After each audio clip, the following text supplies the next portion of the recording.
Sweet. And I saw the face over here, so Yeah, no, I'm gonna skip that, that's all good.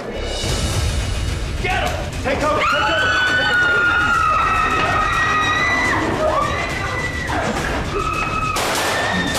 Back off, back off!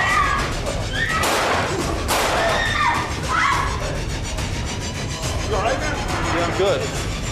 Hey, someone call 911. Call 911, call 911.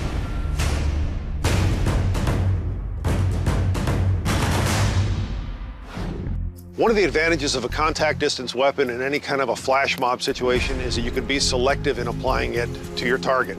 So if you have people where there are a lot of innocents around, a lot of people that you don't want to target, by using a knife, by using any kind of a contact distance weapon, you can literally choose your target. So what we're going to be doing here is demonstrating the use of the knife, safe training knife here, nothing else on my body. Safe training knife, safe training weapon, safe training knife. Outstanding. We also have a training crowbar here, rubberized, so this is safe to play with. What we're going to look at first is the idea of kind of a flat strike coming at you. If you look again at the scenario that we did, the first strike was coming in what we would consider an angle 1 coming into the side of the head here. Anytime something is coming in flat like this, from an empty hand standpoint, one of the things we can do is what's called a shoulder stop. A shoulder stop, if Mike swings, is literally stopping not only the arm, but more importantly the shoulder, the root of the motion and the root of the power of that strike. So even if he comes with a little bit of juice at me here, easy to shut that down. That would be the empty hand aspect. When we take that and apply that with the knife, what I'm going to do is literally the same thing, just now I'm using the fist to be able to stop the root of the motion here, hitting the shoulder, still stopping the hand here, and literally stopping this before it hits the maximum power of its arc.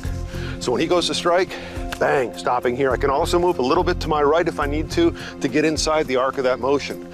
Now once I've stopped this, what I want to do is make sure I can control this. So I'm literally walking forward, my hand curls over the top of his arm and sucks it in tight under my armpit.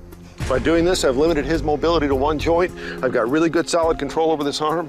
And now what I'm going to do is I'm going to use a knife to do what it does best, to cripple this arm.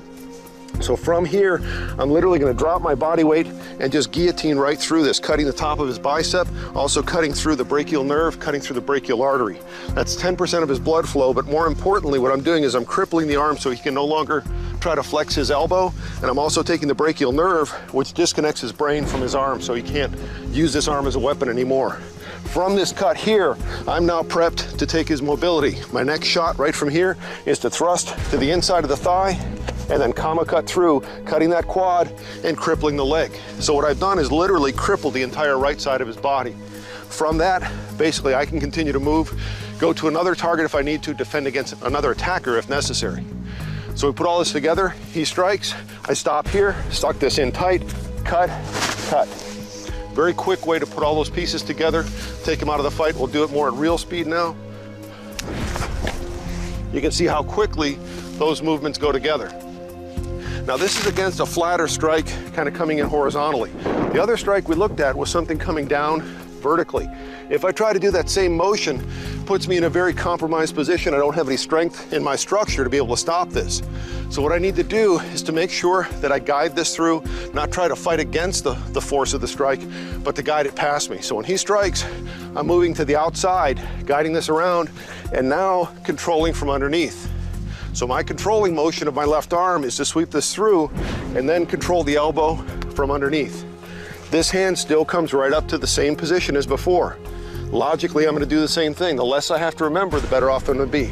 So I simply drop this down, guillotine through here, cut the quad, and again, achieve the same exact result. I just get to that position a little bit differently. So again, he strikes, I sweep this down and through, cut the quad.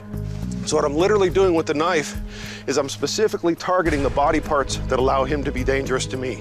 I want to make sure that I achieve some degree of control, and I'm pressure cutting, being able to use the knife with maximum body weight, maximum body force as far as applying the cutting edge. Take those body parts out of the fight, take him out of the fight, and be able to move on to somebody else very quickly. That's the most effective way to be able to use a knife in a flash mob type of situation. It's something that you need to add to your training.